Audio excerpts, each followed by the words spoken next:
Está começando mais um Comentando no QG. Aqui quem fala é seu host de sempre, Paulo Raposo. E hoje eu voltei de férias. Na verdade não foram bem férias, né? Foi um período aí sabático para recuperar as energias, diversos problemas que eu já planejei anteriormente. Mas estamos de volta e cá estamos hoje para falar novamente, mais uma vez, de Vanguard. Sim, hoje eu vou falar sobre a segunda temporada de Cardfight Vanguard Overdress. Então senta aí, vamos bater um papo, prometo que não vai ser tão longo, sobre essa segunda temporada que tem seus momentos, mas é a prova viva de uma coisa que eu ando pensando muito ultimamente, que fã não deveria opinar em nada, tá? Que isso fique muito claro. Pra quem porventura não conhece Vanguard Overdress, somente vale lembrar, a primeira temporada de Vanguard Overdress saiu no ano passado, em abril, na temporada de abril, e Vanguard Overdress, ele basicamente é a seguinte história. Eu ia me enrolando, mas é basicamente a seguinte história, né? Se você não ouviu, eu não vou falar novamente, mas ela é focada no Yu Yu e na equipe Blackout. Eu fiz um podcast sobre as primeiras impressões da série, fiz um podcast sobre a série e fiz um podcast sobre as primeiras impressões da segunda temporada. A segunda temporada de Vanguard Overdress, ela resolve alguns problemas, como eu posso dizer de uma forma mais sucinta, só que ela também cria outros, e eu vou começar a abordá-los de uma maneira mais completa. Vale sempre lembrar, essa segunda temporada foi anunciada junto com a primeira, isso em dezembro de 2020. Agora em setembro de 2021 já foram anunciadas a terceira e quarta temporada da série. Essas duas temporadas, das duas temporadas já anunciadas, só a terceira tem data de estreia, ela sai em julho agora desse ano. Tá, então assim, obviamente eu já vou deixar muito claro que a segunda temporada ela não é conclusiva, ela fecha esse arco, só que ela deixa ganchos pro próximo. Isso é bem interessante, isso é um ponto que pra mim foi bem positivo e eu vou chegar lá. Mas eu primeiro quero falar um pouco do Caminho de Espinhos, porque a série ela veio com uma pré-temporada razoavelmente bem estruturada, ela veio com uma pré-temporada que desenvolveu muito bem, né? Ela era muito boa pra apresentar pra quem nunca ouviu falar de Vanguard. Então você tinha toda uma apresentação do jogo, né? Então, inclusive a Bush fez um vídeo explicando todas as Master Roles do jogo. Ela tinha personagens que na medida do possível eram extremamente cativantes e tinha um roteiro que podia não ser a melhor coisa do mundo, mas era eficiente para contar aquela história que ela queria. Só que realmente faltava liga em alguns pontos, isso é um fato óbvio. Hoje em dia, né, depois de ver a segunda temporada, eu posso dizer que essa liga ela é muito bem compensada, só que a gente tem uns tormentos no meio do caminho. E aí a gente precisa começar a falar da segunda temporada. Se você ouviu o podcast que eu faço, né, das primeiras impressões dos animes da temporada de outubro do ano passado, que eu falo de Vanguard inclusive, eu menciono que os dois primeiros episódios, que eram os que eu tinha visto na época, eles pavimentam muito bem o caminho que será seguido, né? Porque a gente tem um primeiro episódio onde é muito focado na Megumi e no Danji, porque o Danji sai da Blackout na primeira temporada, isso não é spoiler. Ele sai da Blackout e ele vai pra Daybreak, que é uma equipe que ele conhecia. Ele demonstra que ele conhece aquela equipe, que ele sabe quem é. E ele quer ir lá pra resolver, porque ele tá vendo que o negócio tá meio estranho, né? Contextualizando quem não assiste Vanguard, basicamente cada equipe tem bandeira e a Daybreak um belo dia resolve mandar duas pessoas pra ir queimar a bandeira de outras equipes. Eles disputam um duelo, quem ganha o duelo tem direito de ficar com a bandeira do perdedor e é isso. Então assim, tava estranho. E é decidido que então o Danji decide por conta própria que ele irá. E nisso que ele decide por conta própria que irá, é que nós temos todo o desenvolvimento do Danji. Porque enfim a gente descobre o passado dele, enfim a gente descobre todo o envolvimento dele.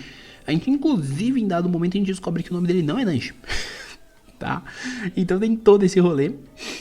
E enquanto isso a gente vê a nova Blackout agora liderada pelo Toya, que tava meio perdido ali, tava meio na deprê, tal, na bad, não sabia que caminho seguir.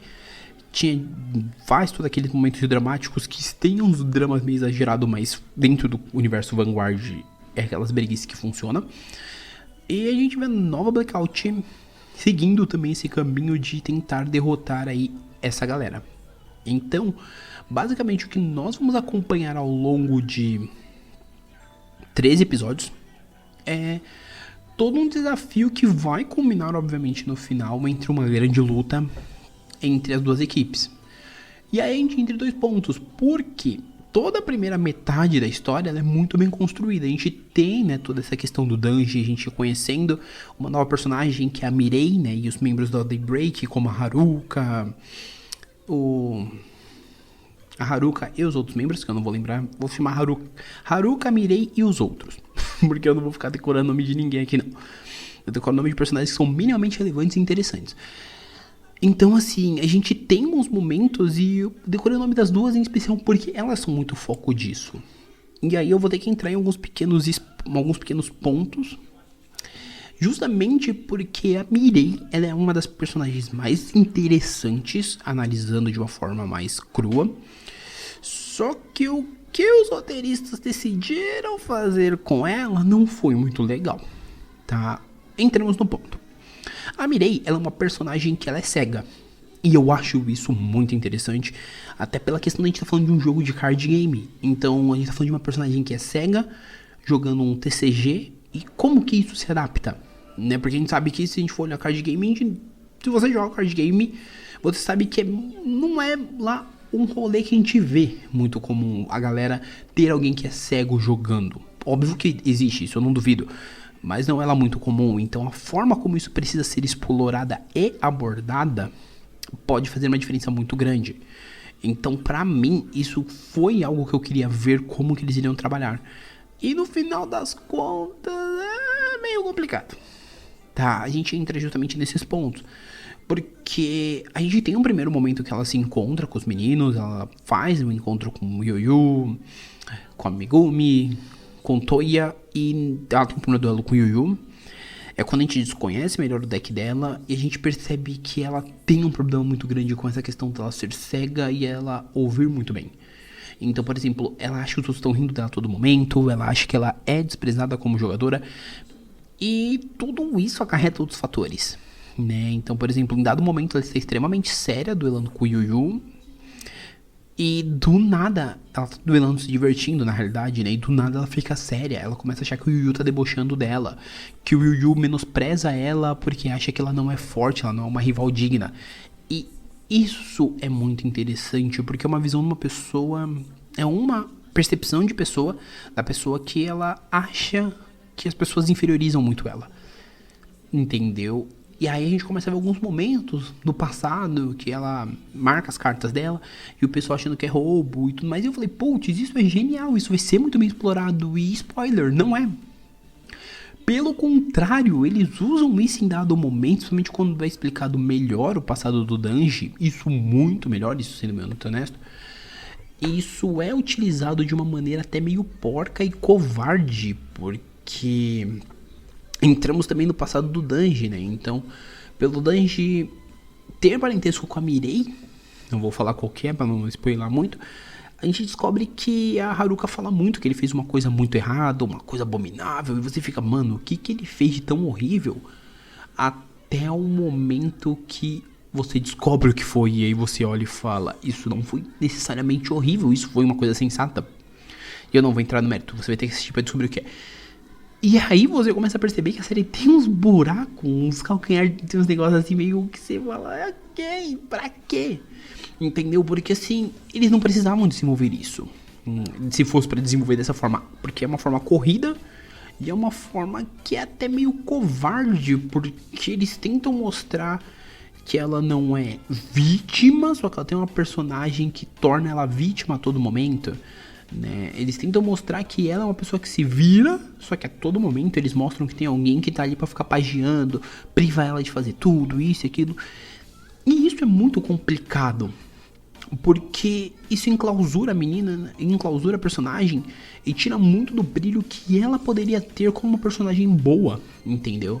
Então é uma personagem que tem um extremo potencial, só que é um potencial que eles desperdiçam pra fazer propaganda, pra fazer uma autopiedade, vamos colocar assim. É meio pegas, é meio arrastado. E isso se arrasta muito.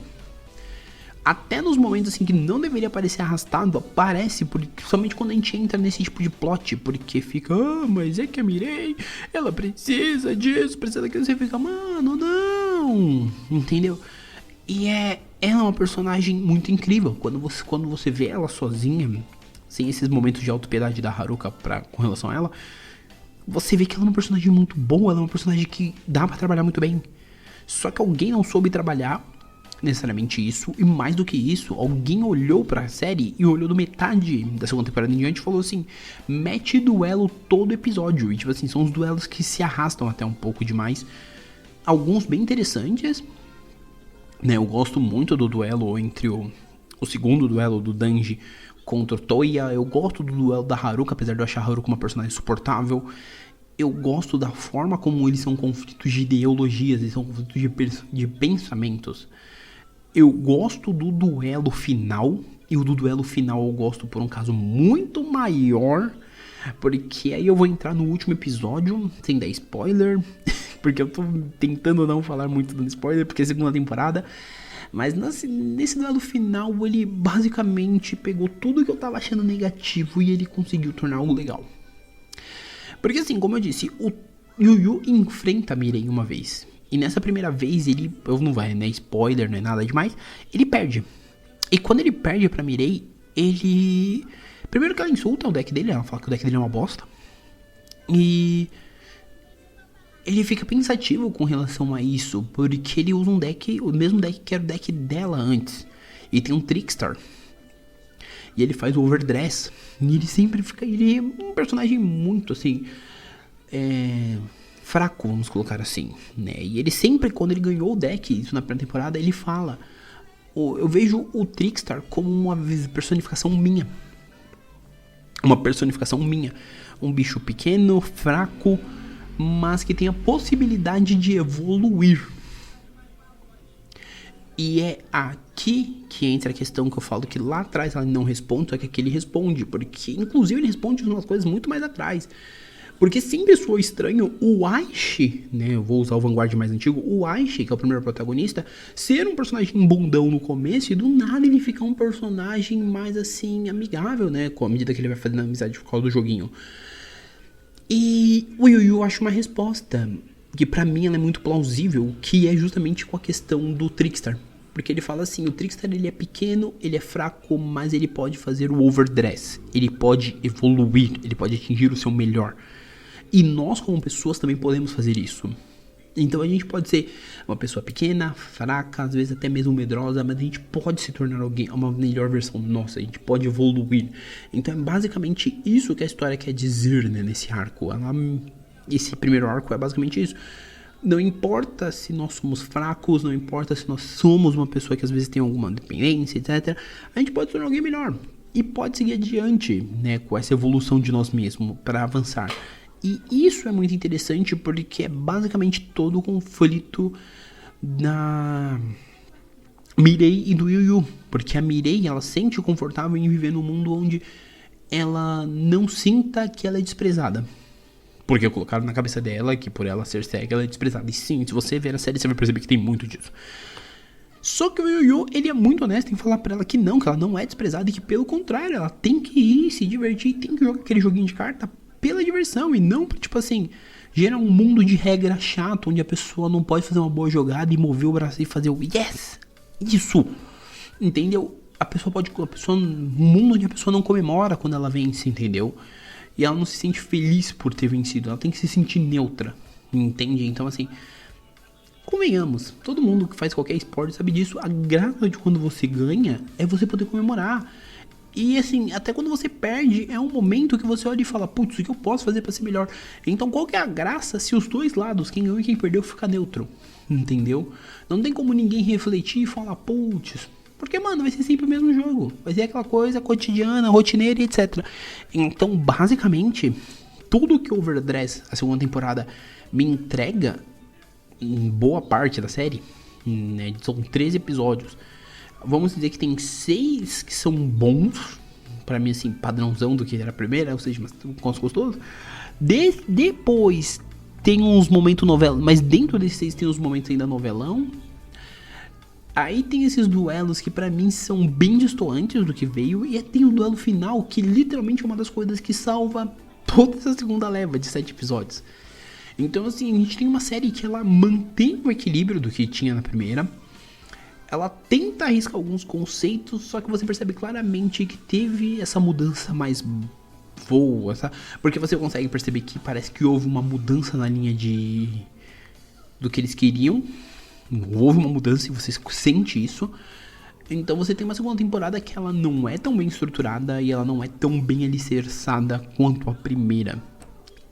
Ela consegue corrigir muito bem a rota e o gancho que ela deixa para a terceira temporada é muito bom. Contudo, ela tem um fator que para mim poderia ser determinante, que era ter mantido esse ritmo e ter fechado com um cliffhanger ainda melhor, sem ter tentado forçar tanto o esquema de duelo que ele força, porque você vê que ele é forçadão, e inclusive eu ainda acho ainda mais forçado o rolê de tipo, você tem que subir e encarando desafio por desafio pra gente ter duelos 1 a 1 claramente aí. Então assim, se você não viu a primeira temporada, minha recomendação nesse episódio novamente é veja. Novamente eu vou deixar o link da Crunchyroll aqui embaixo, porque ele tem oficial na Crunchyroll com legendas em português. Inclusive você pode assistir só sendo assinante, não precisa ser premium. Não, mas se você quiser ser premium é uma boa, porque você viu o anime da temporada. Eu vou deixar o link da Crunch aqui embaixo. Não quero de jeito nenhum. Também vou deixar o link do canal do YouTube pra você ir lá assistir. Mano, opção para ver Vanguard você tem. Agora você tem uma opção no seu idioma e você tem a opção, se você quer ver em inglês, você tem a opção em ver em inglês. Inclusive no canal do YouTube eles já vão lançar a dublagem da segunda temporada. Então, opção pra ver Vanguard Over the Rest você tem de sobra. Você só não vê se você realmente não quiser. Então, corre lá e assiste, cara. São 25 episódios e você vai se divertir pra caramba. Por mais que você não ache a obra que vai revolucionar a sua vida, Over the Rest é uma boa obra e eu garanto pra você que a diversão vai estar garantida. Beleza? Então, assim, galera, por hora é isso. Sempre lembrando, né? O que eu sempre peço e eu vou pedir também agora. Indico comentando para um coleguinha. A gente voltou, amigo. Voltou. Sabe o que é o comentando? Voltou. E vai voltar daquele jeitão. Então indico comentando para um coleguinha. Não deixa de me seguir nas redes sociais. Meu Twitter e meu Instagram tá aqui embaixo. Paulo_Raposo é o meu Instagram. E o meu Twitter é o SR_Raposo. Além disso, lá no meu Instagram tem os meus parceiros, né? Que é o pessoal do Nerdwork, Guia de Mangás e o Azeutopia. Segue eles também, mano. O Nerdwork, especialmente. Galera, show de bola. O Guia de Mangás idem, logo mais é voltar aí, inclusive com uns projetos bacanas. E eu tô falando deles por quê? Porque também é uma galera da hora pra vocês seguirem lá e vira e mexe eu apareço no Nerdwork lá gravando algumas coisas com os meninos. Então assim, gente, vai lá seguir nas redes sociais, né? Tá tudo aqui embaixo, rede, tem e-mail, tem pra você me perguntar, quer ouvir algum outro episódio? Mano, entra aqui nesse feed do Comentando, tem mais 78 episódios diferentes, isso só o regular, fora especial, fora extra. Então, opção pra você ouvir você tem. Se você estiver fazendo uma viagem muito longa, piorou, filho. Você pode ver a viagem inteira e ir e volta, que pra onde você ouve tudo. Tá? Então, assim, não deixa de ouvir. E além de tudo isso, não deixa de vir conferir no feed. O feed sai aí de 2 a 3 episódios por semana. Toda terça, quinta e sábado. Ou toda terça e quinta. Ou toda terça. Ou toda quinta. Aí vai depender. Essa semana, com muita fé, vai sair 3 episódios super especiais mesmo. Pra gente começar daquele jeito gostoso. E cara, uma coisa que eu vou deixar adiantado nesse final. A proposta do Comentando segue a mesma. Eu falar sobre coisas aleatórias. Então vocês vão ter que engolir muita pauta variada esse ano. Especialmente porque é ano que tem Vanguard, tem segunda temporada de Pop, tem Epic, tem CD novo de Paradox Live, tem CD novo de Hypnosis Mike. Mano, tem coisa pra cacete e esse ano vocês vão ter que me aturar. Então é isso, galera. Por hora é isso. Sempre lembrando também, né? Olha, já esquecendo. Sempre lembrando, meu canal do YouTube também tá aqui embaixo. E sempre lembrando, o Comentando tá no Spotify, Amazon Music, Apple Podcast, Google Podcast, Deezer e diversos outros podcasts aí dentro de agregadores. Procura no seu agregador favorito. Se não tiver, manda uma mensagem pra mim que eu dou um jeito de colocar lá. Beleza? Galera, por hora é isso. Um abraço e nós fomos!